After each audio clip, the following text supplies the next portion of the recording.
All right, it is now 11 a.m. Mountain Time. I think we're going to go ahead and get started. Good morning, everyone, and thanks for joining us today. My name is Haley Iyer, and I'm on the marketing team here at Lunavi. First off, I want to let you know we are recording this session, so if you need to jump off at any time, I will send the recording link to all registrants. Second, although there is a presentation component, please don't hesitate to ask any questions and don't worry about pulling us off track. Please use the raise hand feature or the Teams chat to grab our attention. I'll be monitoring in the background. We should also have some time at the end for Q&A. Here we have a quick overview of Lunavi for those of you who have not worked with us before.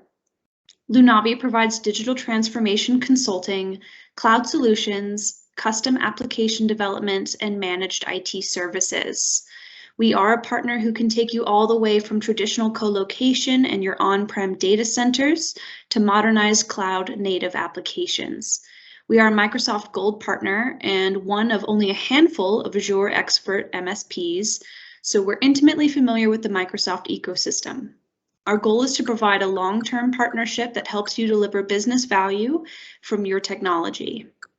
From automating or providing managed services for your routine IT tasks to implementing agile processes within your organization, we help you navigate what's next. Before I introduce our presenter, I'd like to remind you that we have 3 more Azure Skill Up sessions after this. Join us every Thursday through September 2nd to learn something new. You can register at the link, which I will also drop in the chat and include in my follow-up email. Today's presenter is Aman Sharma. Aman is a principal consultant at Lunavi and former employee of Microsoft. He is a 5-time Microsoft Azure MVP. With that, I am going to go ahead and pass it over to Aman. Thanks a lot, Haley. Let me start by sharing my screen. Let me know when you are able to see it. Yep, we can see it. Perfect. So thanks everyone for joining. We want this session to be as interactive as possible. If you have questions, drop it in the chat. I'll be taking a look at the chat from time to time. I'll start with the agenda. We'll start with getting started. Why leverage Bicep? What Bicep is all about? Why there is a need for a new language called Bicep Lang. And then we'll go into the second section, which is constructing Bicep. We'll start ground up. We'll leverage VS Code as the tool. And then we'll start constructing the Bicep from ground up. We'll look at the deployment options. How can we deploy the Bicep file that we'll create? We'll look at the differences and similarities when it comes to Bicep to the existing structure, that is ARM templates. What are the differences and what are the key similarities between Bicep and ARM templates? And then we'll look at how to convert your ARM templates to Bicep. Many customers, they have already made huge investments into development of ARM templates, so it is of paramount importance that we are able to convert these ARM templates, this existing investment into the new Bicep Lang if we are to leverage Bicep Lang.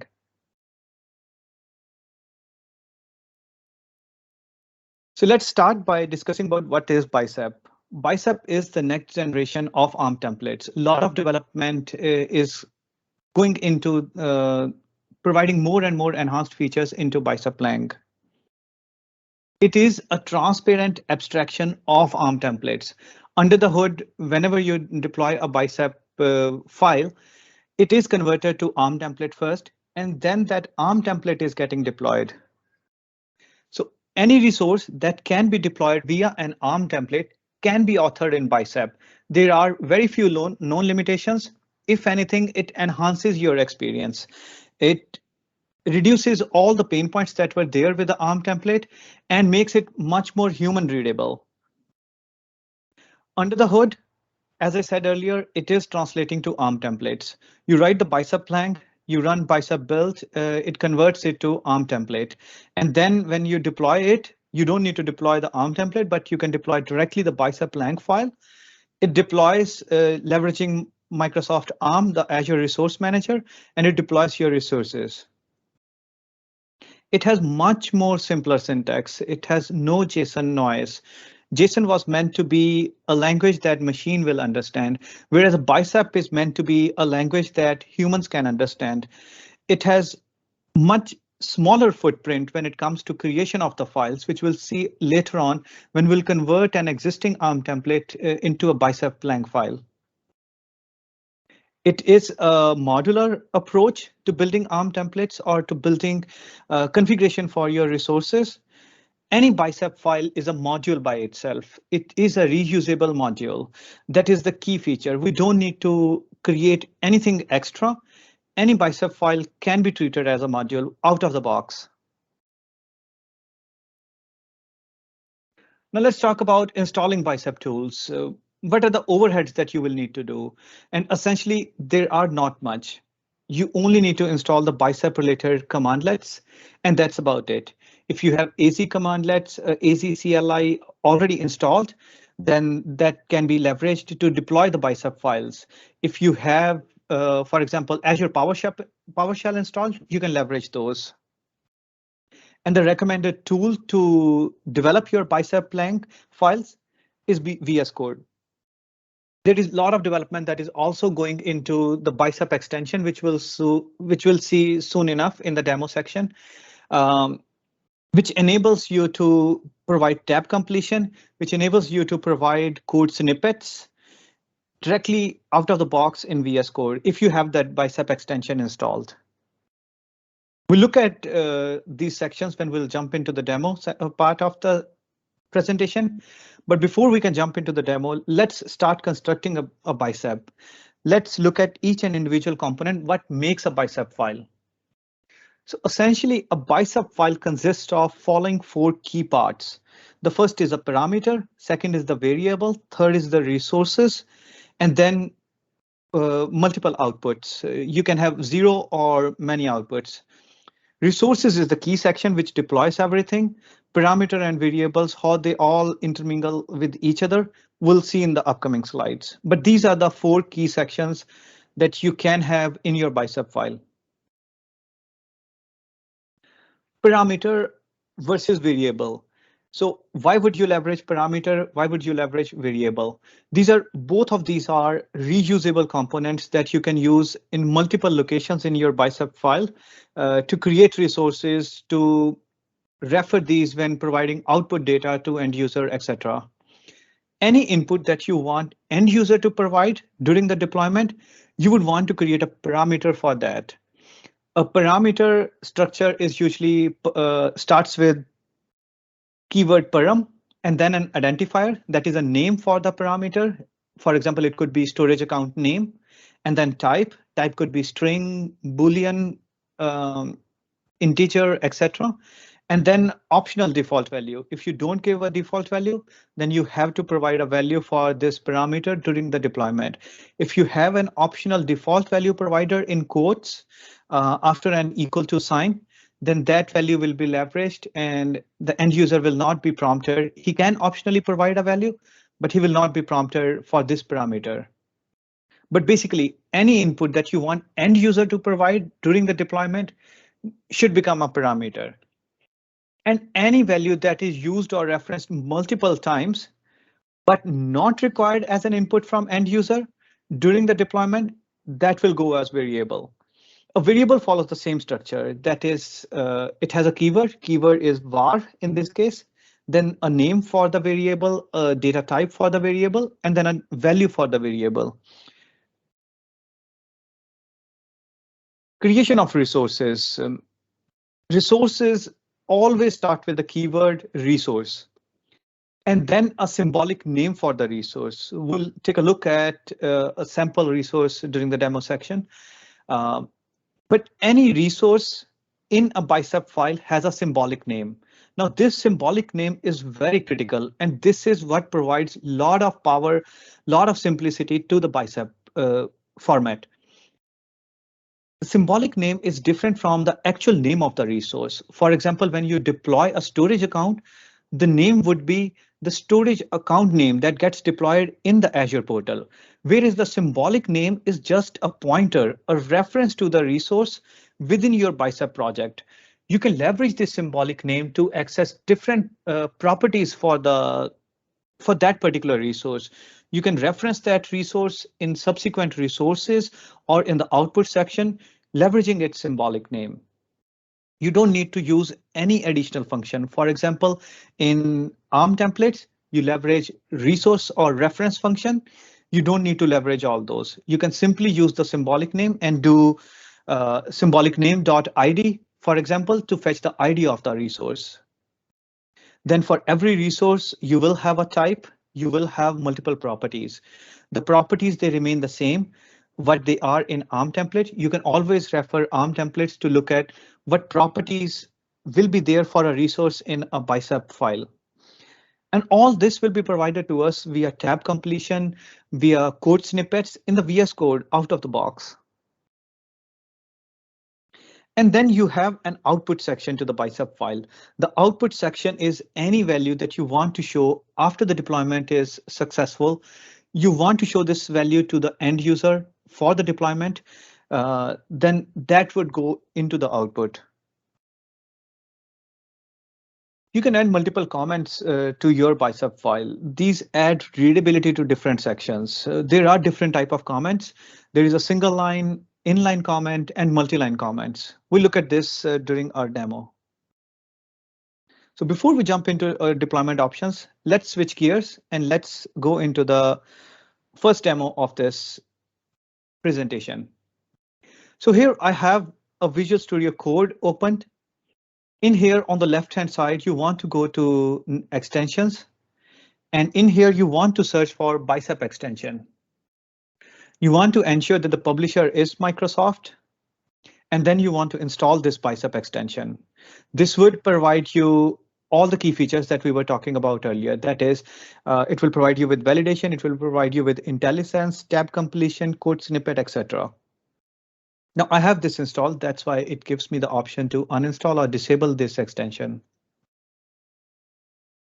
Now here I have a folder opened. If you don't, then you can open a new folder by navigating to this start menu, open folder, navigating to your folder, your working directory.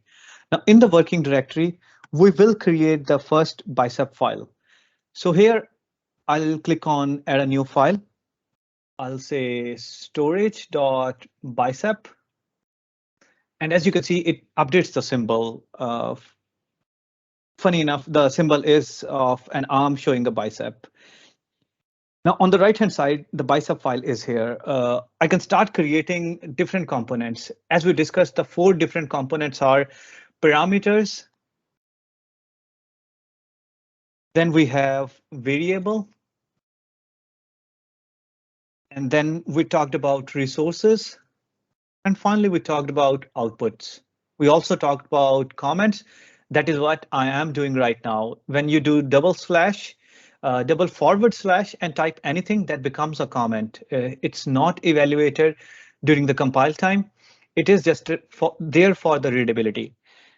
Now, while we're talking about the comments, let's look at how multi-line comments would work. It would be forward slash and then the star symbol, and then the closing side, it will be star and then the forward slash. Over here, you can have as much text on multiple lines that you want. This would constitute as a multi-line comment. Inline comment, we'll look at that once we create the first element in here. So let's start with the parameters. Let's create a new parameter. So here we will create a param. We will leverage the keyword param. Sorry, one thing I wanted to show you before I do that.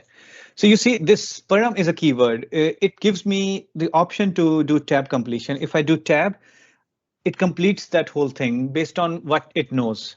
But in addition to that, I have these code snippets as well. This icon, the below icon, which has this square with the dots at the bottom, that is a code snippet. So instead of using tab completion, if I click on the first entry or the second entry and hit enter, it gives me the complete definition, how to write a parameter, and then it selects everything by default. So I can start typing something like location.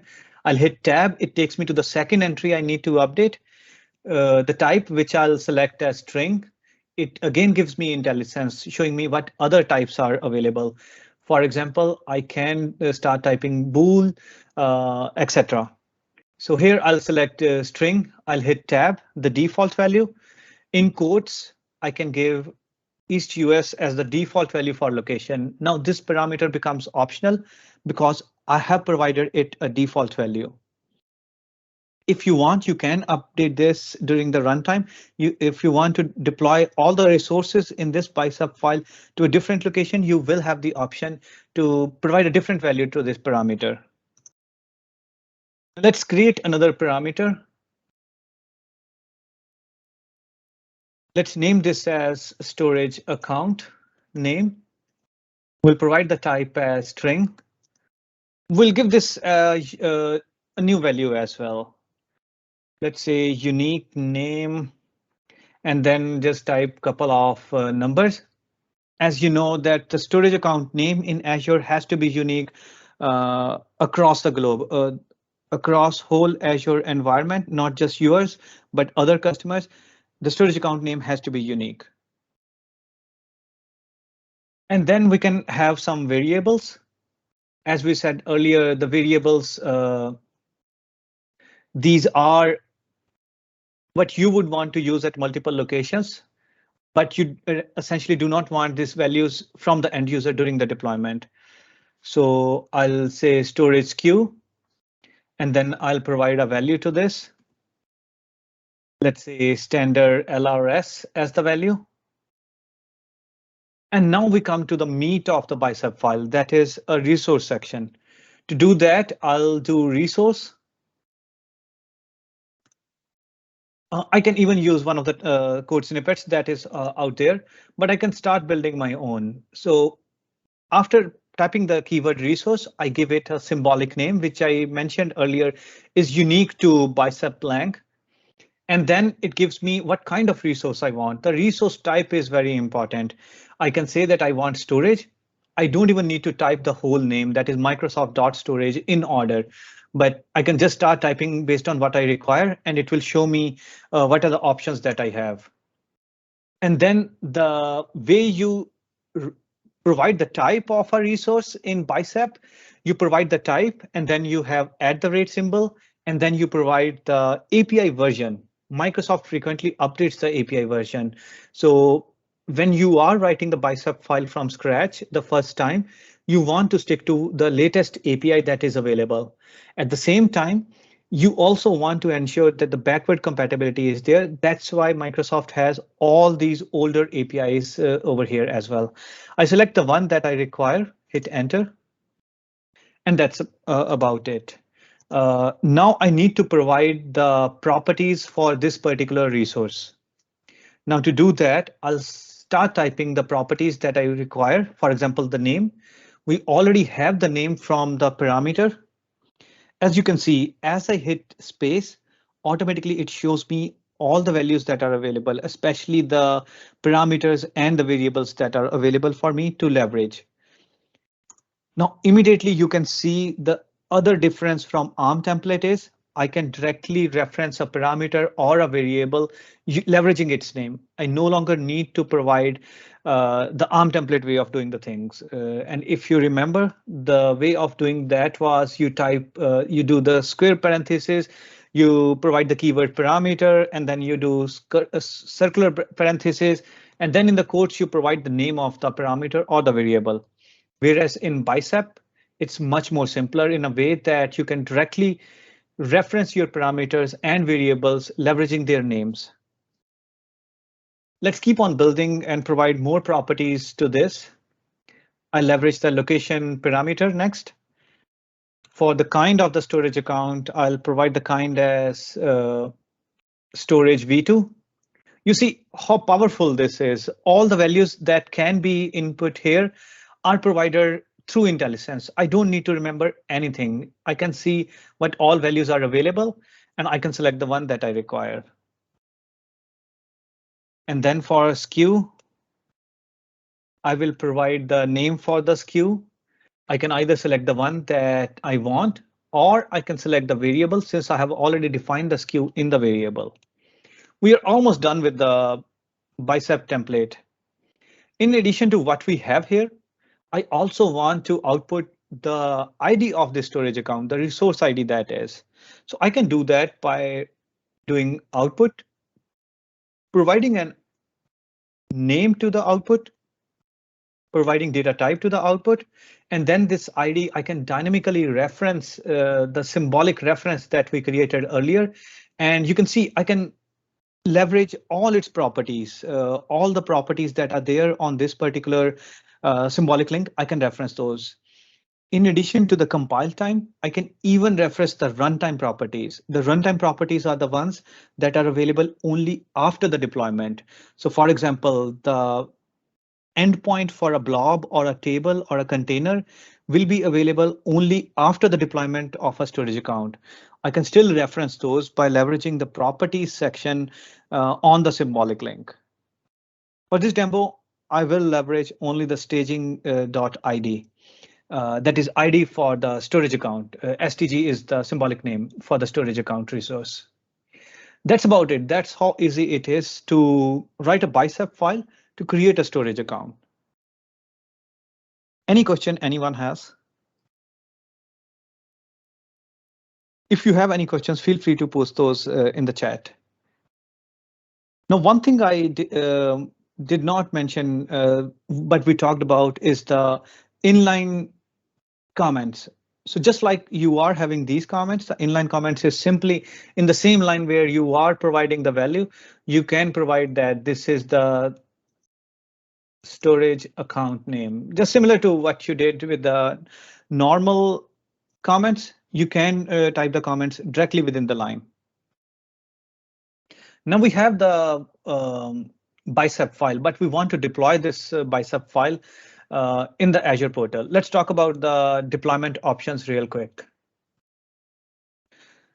So the deployment options you have are CLI and PowerShell. There is no GUI way available right now, but I'm sure that that will be coming soon directly from the portal. In near future, you will be able to deploy your Bicep files. Let me switch back to here. And I also want to show you the Azure portal before we even begin the deployment. We have this Azure portal, and in here I have this resource group, rg-bicep-demo-us east.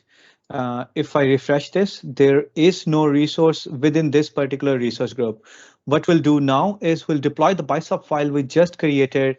That is the storage account in the Bicep file that we have defined in this particular resource group. To do that, it's very simple. All you need to do is leverage the Azure CLI.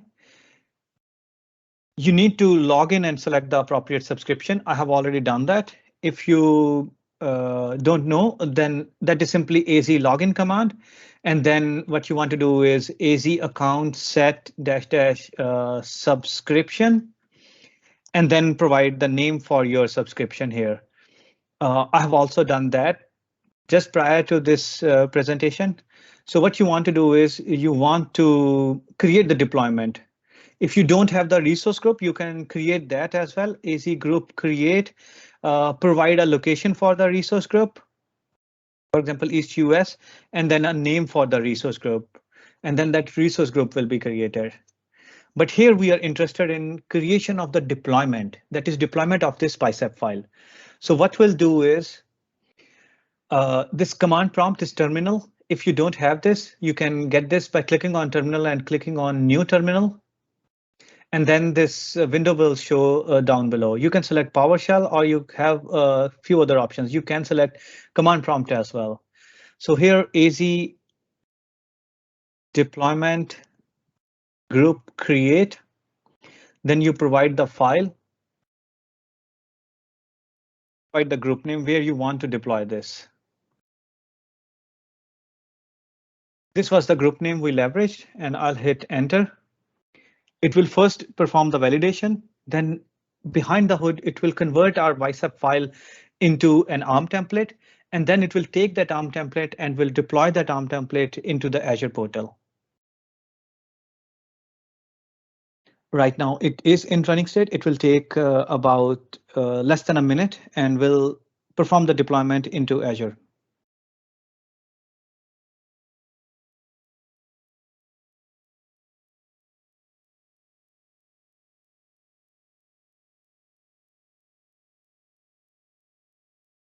And as you can see, the deployment has finished. If you see here, this is the underlying ARM template. And one of the things that immediately jumps out is the amount of text, the extra noise that is there in this particular template versus what we have up top.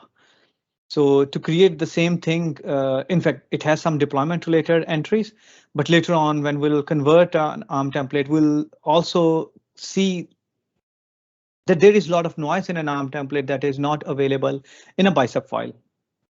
Now let's jump into the Azure portal, hit refresh, and you can see that that storage account we defined in the Bicep file has been created. I can click on the storage account and see its various properties, especially the account type. We defined this to be storage v2, and the replication, we defined it to be standard underscore LRS, that is locally redundant storage. So the storage account got created as per our definition. Now, where to look at the deployment that we created or we triggered. So on the resource group, you navigate to deployments. And this is where you will see the name of the deployment will match your Bicep file. In here, you can see all the inputs. You can see the outputs. The only output we made was storage ID, and that is what you can view here. So this is the actual storage ID for the storage account that we created in our Bicep definition. And if you click on template, you will be able to see the corresponding ARM template to the Bicep file that we created. And you can download this template from here as well. As you can see, it has all the things that we defined. Parameters, we defined a location parameter, we defined storage account name, we defined a variable called storage queue. We defined one resource storage account with this API version with name, location, and SKU property and the kind property. And for output, we only had one output, the value of which was the ID of the storage account. And you can see how complex it is to get the storage account ID in an output, referencing using resource ID, providing the resource type, and then the parameter name, etc. Whereas when we did this in the Bicep file, all we needed to do was point the storage ID to the symbolic name .id. That's it. That's how easy the Bicep file creation is, or the configuration creation is. And you can see the test is very simple and it's much more easier to create as well. If you have any questions in the deployment or in the creation of the Bicep, shoot those in the chat window. Let's talk about key differences and key similarities. We have already looked at these in our demo, in our practical section. Let's quickly talk about those differences. Bicep file has overall very smaller footprint. It involves lesser overall text than the ARM template. It's much more easier to reference anything, addressing parameters by their name instead of typing all that syntax. Using variables by their name as well, referencing resources through their symbolic names, as we saw when we did storage account.id, leveraging its symbolic name. And then another key difference is that there are different scope definitions.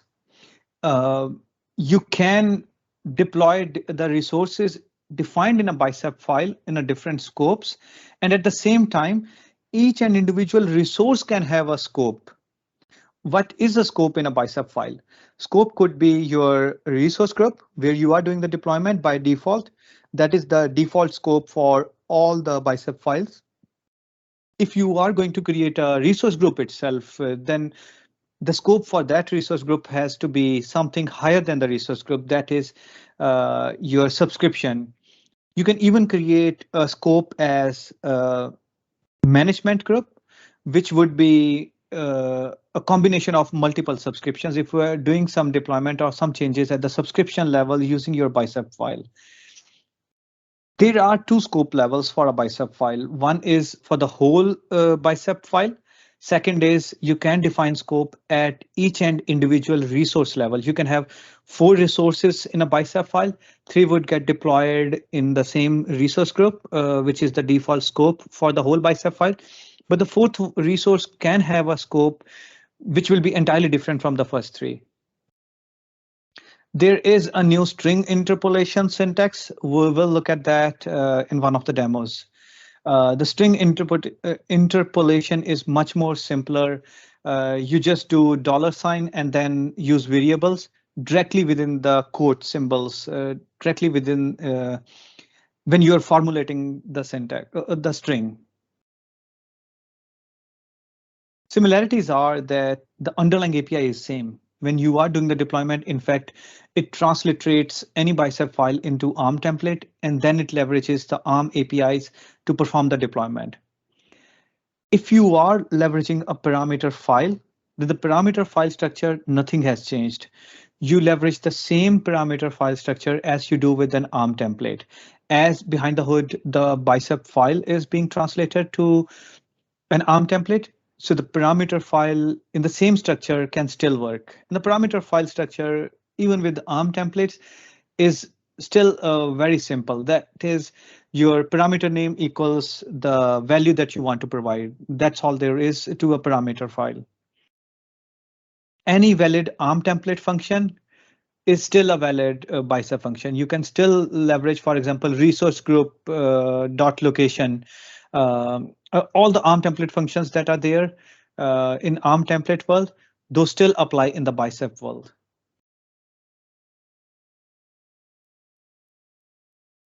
Now, let's talk about converting your existing ARM templates to Bicep files. To do that, we need an ARM template. I already have an ARM template created, which we will leverage, and then we'll use that to decompile that template into, to decompile the ARM template into a Bicep file. So this conversion of ARM templates to Bicep file is called as decompiling ARM templates, because compiling a Bicep file would mean converting a Bicep file into an ARM template.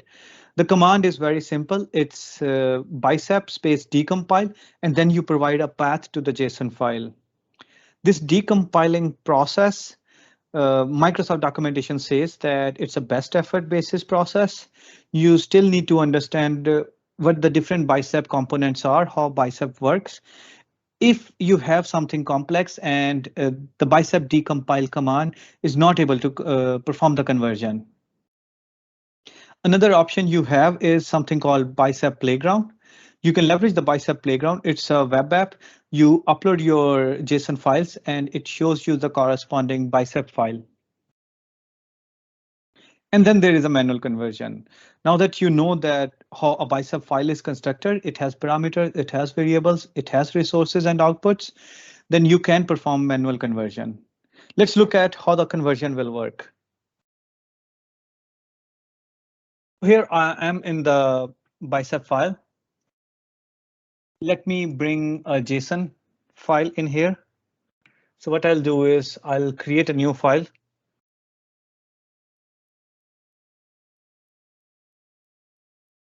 As you can see, the symbol, the icon for this particular file is different. I'll copy paste what I have for the JSON for the ARM template. This is the ARM template we have. We did not talk about descriptors for the parameters, but we'll talk about that when we'll convert this particular file. But basically in here, let's look at what this file has. It has these parameters. It has a storage account type parameter, which is of type string. The default value is standard LRS. The allowed values are these 4. And then there is a metadata, that is description for this parameter, that this is a storage account type. We have a location parameter, which is of type string. The default value is resource groups location. And the metadata is the description, that is this parameter is location for all resources. The variable is storage account name. We are performing concatenation. We are concatenating keyword store with unique string function. And to the unique string function, we are passing the resource group ID. Basically, how unique string function works, it takes in some value and outputs a unique string based on the value that you provided. There is only one resource being deployed via this ARM template, and that resource is storage account type with this API version 2019, not the latest one that we leveraged earlier. Name is the variable storage account. Location is the parameter location. SKU is the parameters storage account type. Kind is hard-coded to storage v2, and there are no other properties defined. We are outputting only one thing in this ARM template, that is your storage account name, and that value is coming from the variable storage account name.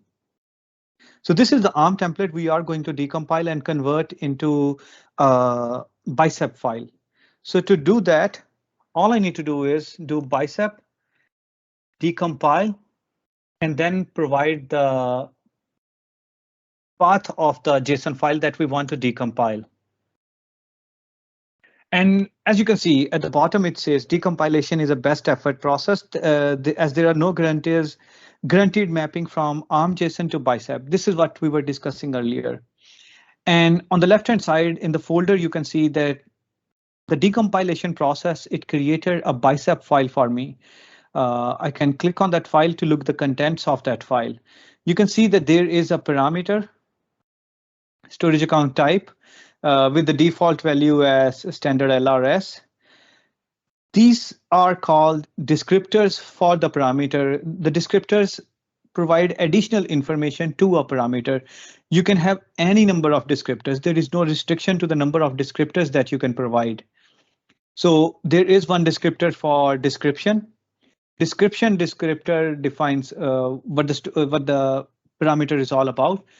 Allowed descriptor defines what is allowed. There are various other descriptors as well. You can hit enter and type @. It will show you various descriptors that are available for a parameter. For example, you can have minimum length or max length. You can leverage these, the min length and max length when you are providing a parameter for storage account name, for example, to ensure that the storage account name is between appropriate length that you want. And then the parameter location has been converted as well with the descriptor of description, since description was the only metadata on this parameter in the ARM template. For the storage account name variable, a variable has been created. If you notice, for any variables that are there in the ARM template, it adds a suffix called _var. It does that to uniquely identify that this is a variable. And then on the right hand side is the value. So we will come back to this value at the end of the walkthrough of the converted Bicep file. The resource, it created a symbolic name for the resource. And as you can see that this symbolic name, it was same as the variable. That's why it added the _var to the variable. And you can see that the type is as appropriate, that is the storage accounts. And then the API version is automatically what we defined in the ARM template, not the latest, but exactly what was defined in the ARM template. The name refers to the storage account variable, location to the location parameter, SKU to the parameter for the SKU. Kind is still hard-coded. The property section is empty. It still kept it because it was there in the ARM template as well.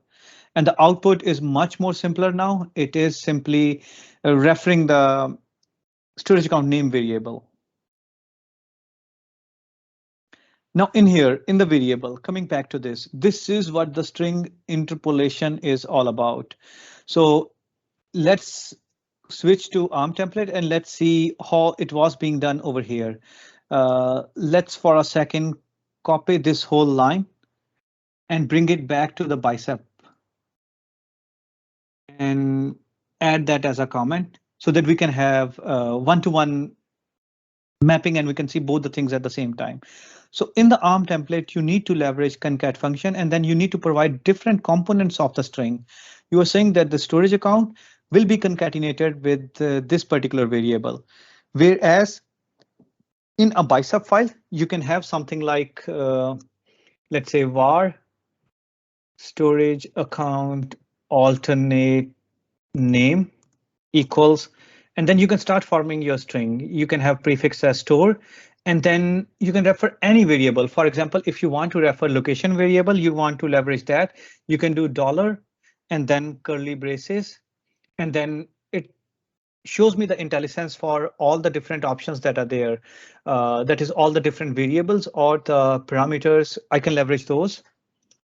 For example, if I do this, then the final name would be the store name, this string store, and then the name of the location. That is, it would translate to something like store and then East US. In here, we are leveraging two functions within the variable. That means it is saying that evaluate this expression, consider this as an expression itself or a variable itself, and then evaluate that during the compile time. So here, what you are doing is you are fetching the resource group's ID using the resource group function. And then you are leveraging unique string function to find a unique string based on the input, that is ID. And then you are concatenating that with the store by using the dollar and then the curly braces format.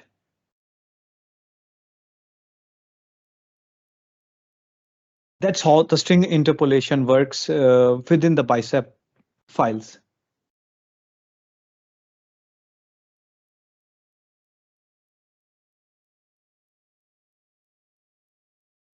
So we saw how to do the conversion using the Bicep decompile command. Let's switch back for a quick minute, and I also want to show you the playground, the Bicep playground. This is a website that Microsoft has created. It literally is what it says. It is a playground. So here, if you want to decompile, you can click on this decompile button at the up top on the right hand side, and then navigate to the JSON file wherever that is located. It will upload that JSON file, and in fact, the same file was already uploaded and updated here. And this is the same file that we decompiled using the bicep space decompile command. And it shows you the corresponding bicep file on the left-hand side. If you upload a different file on the left-hand side, it will update to show you the corresponding bicep file.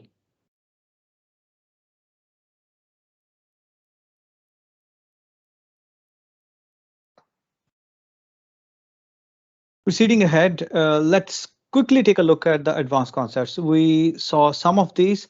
I won't be able to cover all the advanced concepts since that would be like covering the complete ARM templates end to end. But let's look at the important ones, the critical ones. The advanced concepts. Number one is the scopes. There is a scope property for each and every resource, and each and every resource in a Bicep file can have a different scope. You can define these scopes directly in the Bicep file, directly in each and individual parameter. And also the scope of a resource can be another resource altogether as well. So for example, let me switch back to the Bicep file that we were creating. This is the basic Bicep file. Let me copy and duplicate this.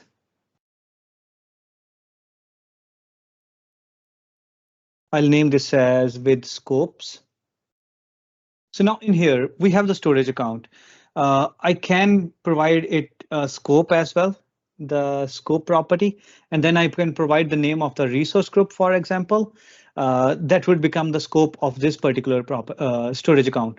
Now, let's say you are deploying a storage account. In addition to that, you also want to deploy a blob container inside that storage account.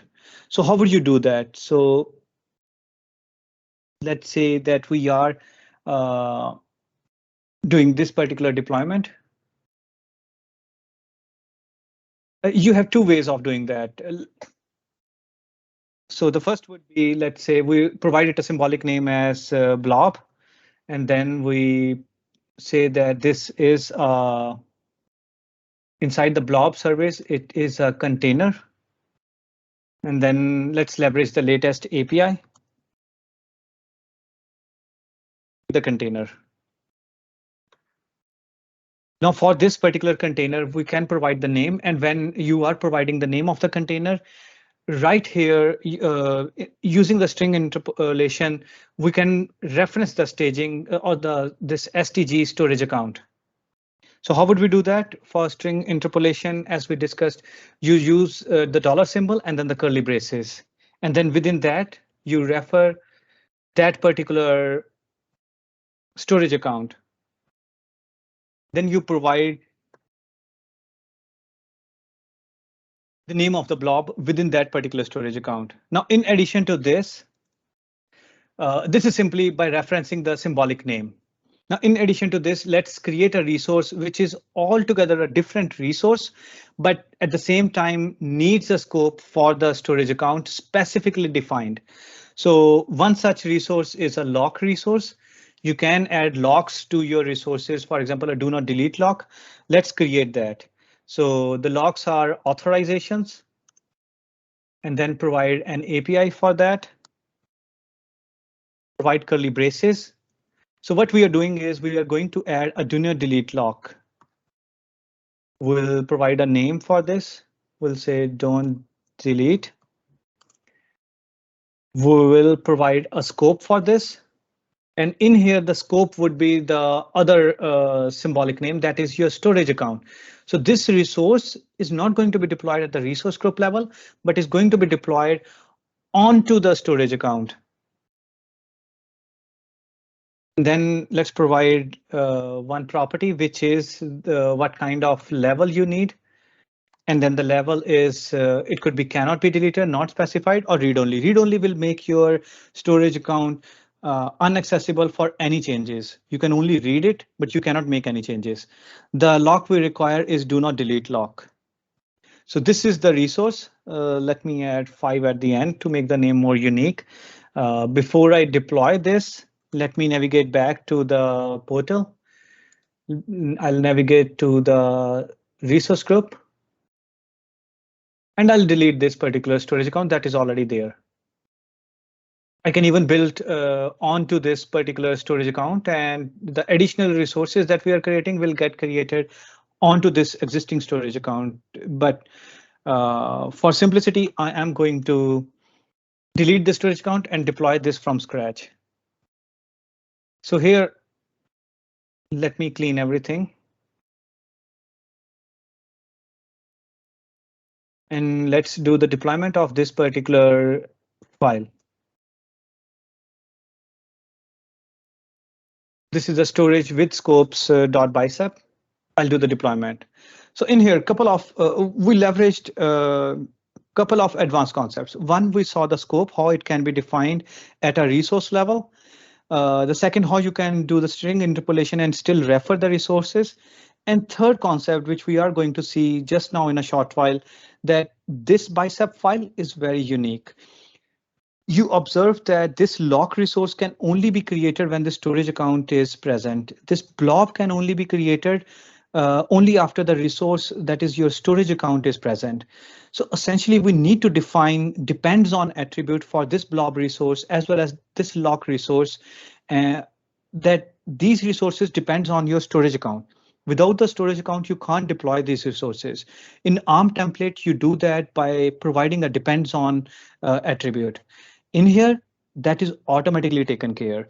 When you reference any other resource, either via scope or via its name itself, in any way you reference the other scope or the other resource, a depends on attribute in the ARM template will automatically be created.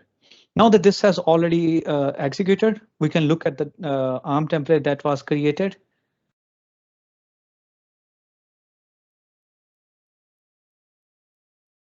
And in fact, you can see that there is a dependency structure being generated. We will navigate to the Azure portal and we'll look at the deployment directly from the Azure portal. But before I do that, I'll refresh. This is the name with the 5 at the end that we just now created. This is still storage v2 LRS. In addition, if I navigate to containers, I'll see a container getting created that we created at the second resource, the blob resource.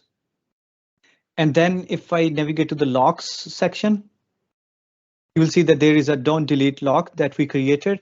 At the scope of that particular log resource is the storage account as we defined. Now, if I navigate to the resource group and navigate to the deployments, this is the deployment storage with scopes that got created. If I navigate to the template, you will see that for the containers resource, it automatically adds the depends on attribute. Similarly, for the logs, it automatically adds the depends on attribute as well as the scope attribute.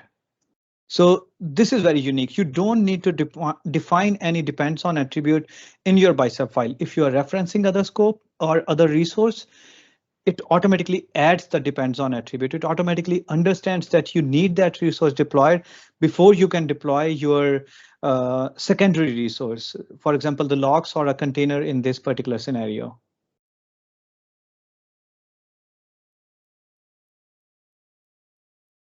So other advanced concepts involve expressions. Expressions include different functions, which we saw briefly when we leveraged the resource group function, referencing its location. Symbolic reference names, we saw this extensively in the latest demo that we did, the last demo. You can reference existing resources as well. So when you are defining a resource, just provide existing as a keyword. And then you can reference existing resources as well. I won't be able to cover that in this particular demo, but we will have subsequent videos published on the YouTube channel, providing details and examples of how you can reference existing resources. And then these items also, we will be taking this up in a subsequent videos that will be published. How you can provide conditions. For example, if one condition will be true, only then a resource should be deployed. Or let's say we deploy the resource as locally redundant storage, but we can have a condition. We can ask that as a variable from the end user, whether you want global redundancy, true or false. If they don't want global redundancy, then based on the condition, we can have locally redundant storage. If they want global redundancy, then we can automatically deploy globally redundant storage, GRS. Similar to copy and copy index, how you can leverage loops, you can literally use the for loop. If you are from the dev background, you are aware of the for loop. You can create arrays, you can create for loop on the arrays and create not just one storage account, but multiple storage accounts using a for loop on an array. As I said earlier, each and every file, the Bicep file, can be treated as a module that can be referenced from another Bicep file. And then from the secondary Bicep file, for example, our storage account, our Bicep file was deploying a storage account. You can have another Bicep file on top of that that will reference the primary Bicep file to deploy a storage account along with many other resources. Basically, what we are getting at is you can have nested deployments. In a very complex scenario, you want to branch out, you want granularity so that you can easily manage individual components of your template. So leveraging Bicep, you can have not just one Bicep, but multiple smaller Bicep for each and individual resources with its own requirements. And then a master Bicep file, which can leverage the child Bicep files in a nested deployment manner. Again, we will have demos for this on our channel. It's just very short time in this particular session to cover all these advanced concepts. These are some of the references to get you started. The very first one is the official documentation on Bicep. The GitHub source is always up to date, so I highly recommend navigating to this GitHub file. There are various tutorials I believe there are around 7 to 8 tutorials that are available on the directly on the GitHub that you can follow along. Half of the tutorials we already covered in this particular presentation. And then for the advanced concepts, we will be covering those soon enough on our channel. And then there are getting started links. How do you set up the environment? What things you to install the Bicep tooling, etc. All those you can find in this reference slide. With that, I open the session for Q&A. If you have any questions, feel free to ask.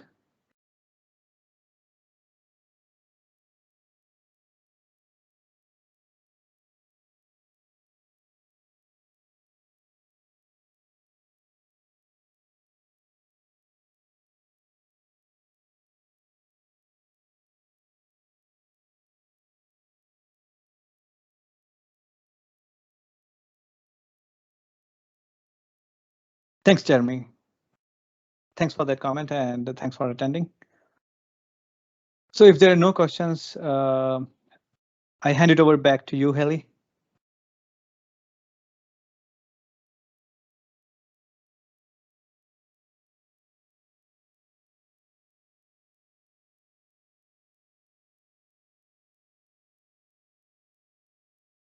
And in fact, if there are no questions, we can wrap it up 4 minutes early.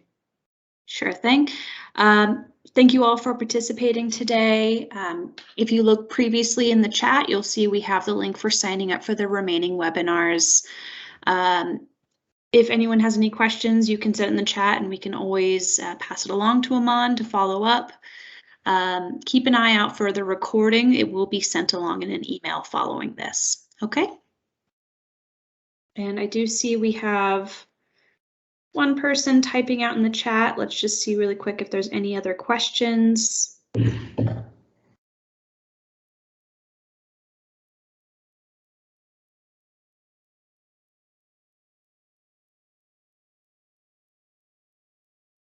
Yep, Dennis, absolutely. We will be sending along a recording copy to all participants today.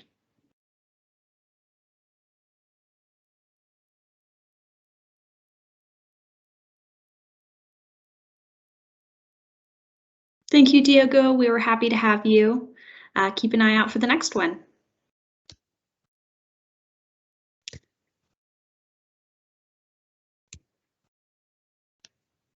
And Aman, I see we have one question from Mani.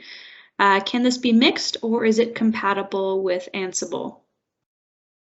Yes, it is compatible with Ansible. It will be just as you can leverage ARM templates from Ansible. In a similar fashion, you can leverage Bicep files from Ansible, and you just need the Bicep tooling installed.